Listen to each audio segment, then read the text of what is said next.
Lesson 4.3, the circular functions. These are the functions we've been talking about: sine, cosine, tangent, cosecant, secant, and cotangent. In this lesson, we're going to learn a few tricks about how to construct triangles with certain information that we're given in order to find the values of all 6 trig ratios. Okay, this is going to lead us into talking about the unit circle, which is going to be very useful whether you're talking about just a standardized test. There's going to be some questions about specific values from the unit circle, or it's going to be very useful for those of you that end up taking calculus. So the first thing we're going to talk about is how to construct an angle in the coordinate plane. So if we have a basic xy axis and we want to construct an angle, we always start at the origin, and our initial side goes to the positive x-axis side. So we're starting at the origin, going in the positive x direction. That's our initial side of our angle we're going to construct. This is called putting it in standard position, when we're using the origin and the positive x-axis as our starting point.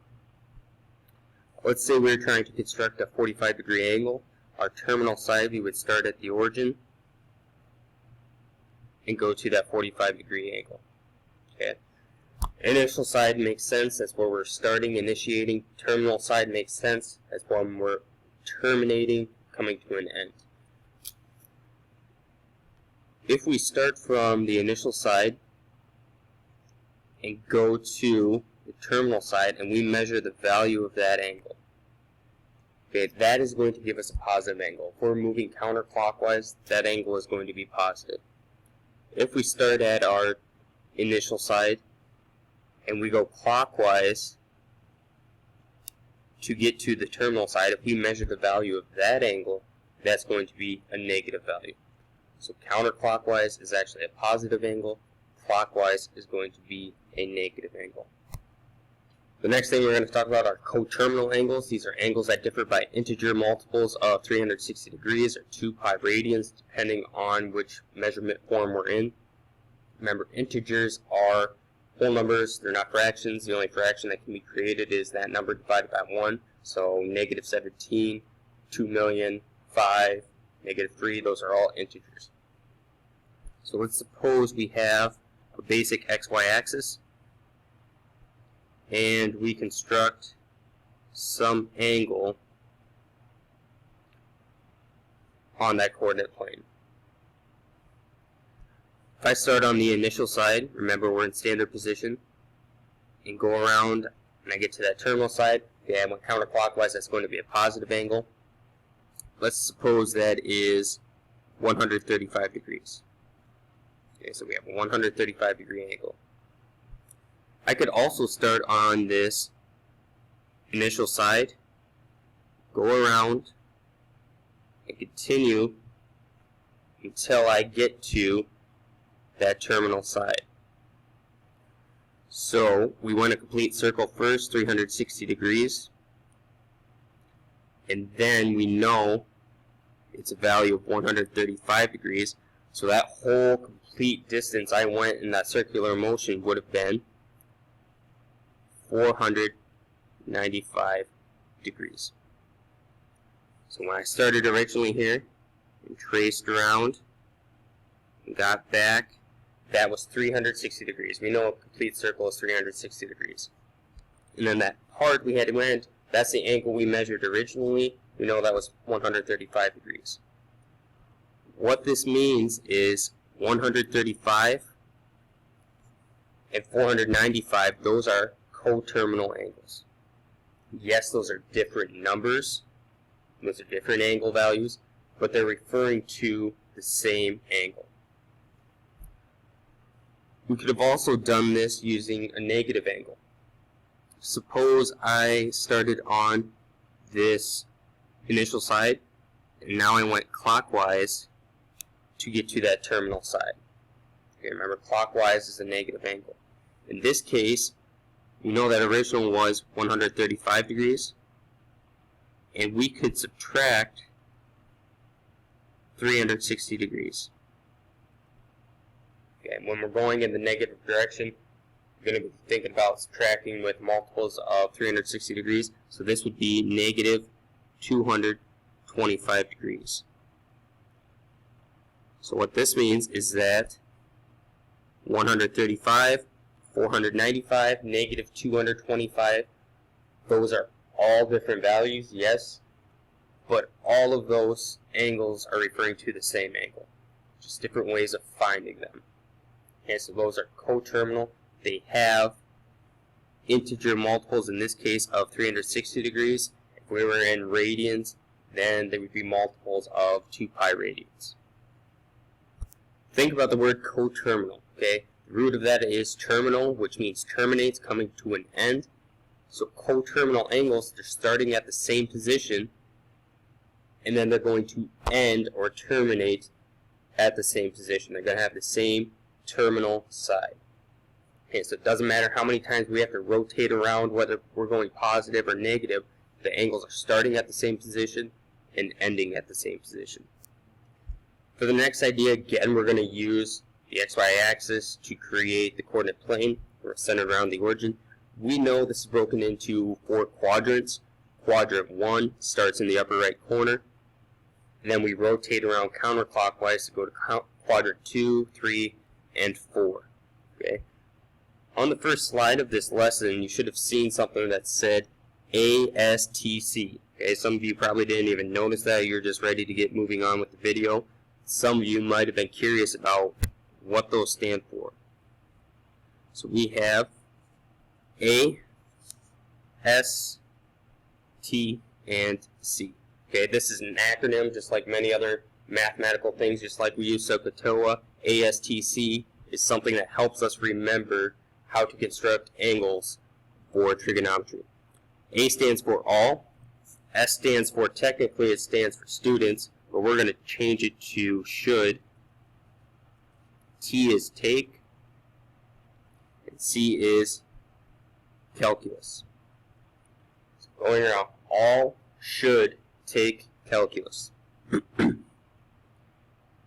Why this is useful, this tells us where sine, cosine, and tangent, where those trig ratios are positive when we have an angle constructed in the coordinate plane. So in the first quadrant, quadrant 1, where it says all, that means sine, cosine, and tangent are all going to be positive values. In quadrant 2, we're going to look at that S. That means sine is going to be positive. Cosine and tangent in quadrant 2 will both be negative. Quadrant 3, we have the T. That means tangent is going to be the only positive one. So sine and cosine in quadrant 3 would be negative values. And the last one, I hope you can guess by now, C. That means cosine is going to be positive. Sine and tangent would be negative values. Okay. Something else we need to recognize by using this, if we go back to quadrant 2 where sine is positive, remember sine is related to cosecant. So cosecant would also be a positive value. Secant and cotangent would be negative. Quadrant 3, where tangent is positive, that correlates to cotangent. So cotangent would be positive as well. Cosecant and secant would both be negative. And then in quadrant 4, where we have cosine, that means secant would also be a positive value. Cosecant and cotangent would be negative values. Okay, so this is something I would write in my notes. Something we need to remember. All should take calculus, referring to A in quadrant 1 means all of those trig ratios are going to be positive. Quadrant 2, sine and cosecant will be positive. 3, where we have the T, tangent and cotangent positive. And then quadrant 4, cosine and secant. Example 2 from your books, evaluating trig functions determined by a point in quadrant 1. So let theta be the acute angle in standard position whose terminal side contains the point 5,3. We want to find the 6 trig functions of theta. So what we're going to do is, again, create our XY axis and construct the point 5, 3. Okay, doesn't necessarily have to be drawn to scale. If I go over 5 in the X direction, up 3 in the Y direction, this is going to create some right triangle. Okay, so we're constructing a right triangle. We have our angle, which is theta, and we know this distance along the bottom is 5, and across the top is 3. Okay, we're using that, created that ordered pair. Now we're going to try to find all 6 trig functions for this angle and triangle we have constructed. First of all, we have a right triangle. So if we're trying to find that missing length, we can use the Pythagorean theorem. A squared plus b squared equals c squared. So we have 3 squared plus 5 squared equals, we're looking for our hypotenuse, so 9 plus 25 equals x squared. 34 equals x squared. Get x by itself, we take the square root. So x is equal to the square root of 34. And remember, technically that would be plus or minus, but since we're talking about a length, we only want the positive distance. So we know all of our values for our triangle. Using these values, now we can find sine, cosine, tangent, cosecant, secant, and cotangent. So if we're looking for the cosine of theta, SOHCAHTOA, cosine is the adjacent over the hypotenuse. So if we're talking about that central angle theta, the adjacent would be 5, and the hypotenuse would be radical 34. Okay.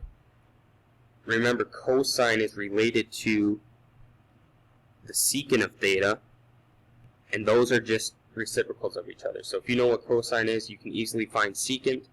So secant would be radical 34, not radical 39,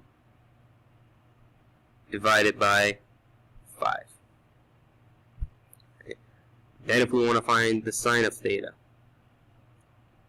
sine is opposite over hypotenuse, so this would be 3 over radical 34. Remember, sine is related to cosecant. They're reciprocals of each other, so this would be radical 34 over 3. Then the last one is tangent. So if we want to find the tangent of theta, that would be opposite over adjacent, so that would be 3 over 5. The related function is cotangent, the reciprocals, so if we switch those around, the reciprocal 3/5 is 5 over 3. So just from knowing we have an acute angle in standard position which contains the point 5, 3, if we use that point to construct a right triangle, we are then able to find all 6 trig ratios. Okay, so now we're going to use example 3, which is very similar, except now we have a point that is not in quadrant 1. Okay, so now we're going to have some negative values applied to some of our trig ratios. So let theta be any angle in standard position whose terminal side contains the point -5, 3. Find the 6 trig functions of theta. So it's going to be the same process to start. Construct the xy coordinate plane. Now we need to construct the point -5, 3. So -5 referring to our x value, up 3. Remember, this doesn't have to be drawn to scale, just has to give us a rough idea. So now if I make that point -5, 3, if I construct a line perpendicular to that x-axis, so straight down, and then to the origin, straight across, we're creating a right triangle, where we know the length across the bottom is 5, More specifically, it's -5, and our y value is 3.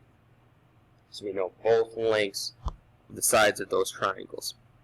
So again, if we're trying to find that hypotenuse, because we need all 3 sides if we're going to find all 6 trig ratios, we're going to use a squared plus b squared equals c squared.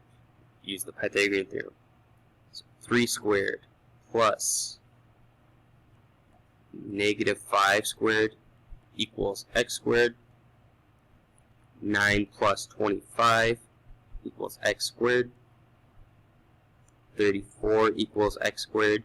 And just like last time, x is equal to radical 34. So now we have all 3 sides of that triangle.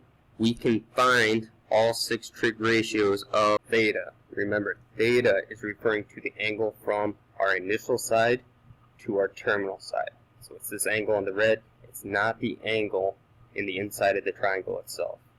So if we start with cosine, we want to find the cosine of theta.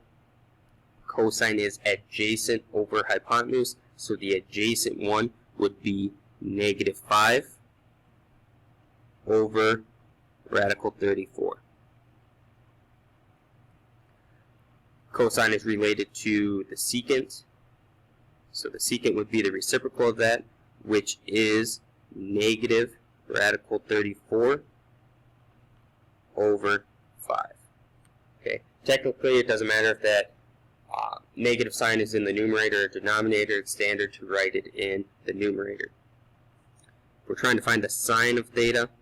That is the opposite over the adjacent, which would be 3 over radical 34. That is related to cosecant, the reciprocals. So this would be radical 34 over 3. Then if we want to find the tangent, tangent of theta is opposite over adjacent, which would be 3 over -5. So I can take that negative in the numerator or denominator. Technically, it doesn't matter.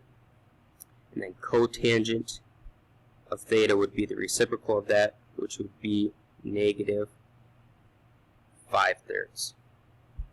Okay, so using that original point, knowing the terminal side has a point that contains -5/3, we're able to construct a triangle, find the missing length, and now we have all 6 trig ratios. Okay, something we should recognize here is that 4 of these values are negative. Okay, and that should make sense because if we use that idea of all should take calculus, if we're in quadrant 2, if we go back and look here, if we're in quadrant 2, we know that sine and cosecant should be the only positive values we get. So if we go back and look at our example, those middle ones, sine and cosecant, were the only positive values. Cosine and secant were both negative. Tangent and cotangent were both negative as well. So that's how we can use that acronym to remember and kind of check whether or not we're right by looking at which values are positive and which are negative. We're going to skip ahead in the book and go to example 7, which is similar to the last 2. It's probably a little more complicated. We have to use a little more creative thinking to be able to construct the triangle and solve. So we want to find the cosine of theta and the tangent of theta by using the given information to construct a reference triangle. Again, just like all the other ones, we're going to have our x and y axis creating a coordinate plane. We're provided with 2 pieces of information. We know the sine of theta is 3 over 7, and tangent of theta is less than 0. First thing we have to do is find out which quadrant we need to construct this reference triangle in. So the first thing, we know sine is positive, so if we go back to all should take calculus, sine is positive in quadrant 1 and quadrant 2. So from that first piece of information, we know the sine of theta is equal to 3/7. That's a positive number, so we're either going to be in quadrant 1 or quadrant 2. So right away we can get rid of 3 and 4. Now we're going to use that second piece of information. The tangent of theta is less than 0. So we got to go back and look, where is tangent negative? In quadrant 1, tangent is positive. In quadrant 2, it's negative. Okay. So that implies we must be in quadrant 2 when constructing this reference triangle. So sine of theta is equal to 3 over 7. Remember, sine is equal to opposite over hypotenuse. So our opposite side of this angle, if we're starting at the origin, is going to be 3, and the hypotenuse is going to be 7. So we're drawing a point. This length is 7. This distance must be 3.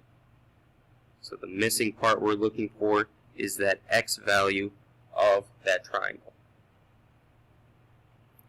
So again, we can still use the Pythagorean theorem, a squared plus b squared equals c squared. This time, x squared plus 3 squared is equal to 7 squared. So x squared plus 9 is equal to 49. X squared is equal to 40. So we take the square root of each side. X is equal to radical 40. So that missing side length, we get x is equal to radical 40. What we wanted to do was find the cosine and tangent values. So if we're looking for the cosine of theta, okay, remember theta is the angle referring to from our initial side over to that terminal side. That's our angle theta we're referring to. So the cosine of that angle is equal to the adjacent over the hypotenuse. So this would be equal to radical 40 over 7. So we found the cosine of that angle. If we wanted to find the tangent of that angle, tangent of theta is equal to opposite over adjacent. So the opposite side would be 3, and the adjacent side would be radical 40. So in this problem, before we could even get started, we really have to think about those two pieces of information. Use that first piece to narrow it down to 2 quadrants we know we could be in, and then use that second piece of information to break that down into which quadrant we must be in with that information. Once we know which quadrant we're in, think about what values those represent, whether it's the adjacent, opposite, or hypotenuse, and then use those pieces of information to construct a triangle, just like we did. I'm going to go through another example, very similar to the last one, the same directions, but in part B, we're told that the secant of theta is equal to 3, and the sine of theta is greater than 0, so it's a positive value. So if we're trying to determine which quadrant we're in, first we have to look at secant. Secant is equal to 3, so it's a positive value. So if we go back to here, when we talked about all students, or all should take calculus, secant is related to cosine. Okay, so we have to find out where cosine is positive. We know all of them are positive in quadrant 1, and cosine and secant are positive in quadrant 4. So from that first piece of information where secant of theta is equal to 3, it's a positive value, so we're either going to be in quadrant 1 or quadrant 4. So we can get rid of 2 and 3. Now we're going to use that second piece of information. Sine of theta is positive. So we go back to our little acronym and use this. Sine is positive in quadrant 1. It's negative in quadrant 4. So we know we must be in quadrant 1. Now, constructing this triangle we're going to use, we have to be a little creative. So the secant of theta is equal to 3, which is the same as 3 over 1. Normally we talk about these problems in terms of sine, cosine, and tangent. So secant is related to cosine. So knowing that these are reciprocals, if secant is equal to 3 over 1, the cosine of theta must be equal to 1 over 3. Okay. The reason I'm going to do that is because of SOHCAHTOA. If I know what the cosine value is, I know cosine is adjacent over hypotenuse, so my adjacent side must be a value of 1, and my hypotenuse must be a value of 3. So if I'm trying to construct that reference triangle, I know my hypotenuse is 3. Let's get 3. And the adjacent side is 1. Okay, again, our reference triangle, that angle is theta. So the value we're looking for is x, that y value. So a squared plus b squared equals c squared. Again, we're going to go through that same process to figure out what this x value is. So 1 squared plus x squared is equal to 3 squared. 1 plus x squared is equal to 9. X squared is equal to 8. We take the square roots. X is equal to radical 8. Which, if we simplify, that can simplify down to 2 radical 2. So our y value of this triangle, I used x as my variable. That was kind of ridiculous. Should have used y. But this value is 2 radical 2. In the beginning, we wanted to use that information to find the cosine of theta and the tangent of theta. Using that reciprocal property, we know the cosine of theta was 1 over 3. Now we want to be able to find the tangent of theta. Tangent of theta is equal to the opposite over the adjacent. The opposite side is 2 radical 2, divided by the adjacent side is 1, so we could just write that as 2 radical 2. So again, we had to use those 2 original pieces of information. The first one we had to use to determine which 2 quadrants we could be in. Then we had to use that second piece of information to determine which quadrant of those 2 we're actually in. Once we know that, had to construct our reference triangle, use the Pythagorean theorem to find the missing side. Then we're able to find any of the trig ratios. The last thing we're going to talk about in this lesson before we get started with the unit circle is another way to think about sine, cosine, tangent, cosecant, secant, and cotangent. Okay, rather than think of opposite over adjacent or adjacent over hypotenuse, when we construct these triangles, we can think of them in terms of x, y, and r. Okay, r standing for the radius, where we're using that in Pythagorean theorem to find that value. So the sine of theta is going to be equal to, it's still opposite over hypotenuse, but in this case the opposite side is y, and our hypotenuse is r. Cosine of theta is going to be equal to the adjacent, which is now x, over our hypotenuse, which is r.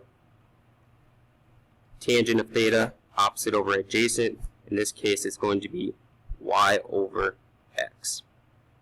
Okay, so we should be able to find those other values pretty quickly.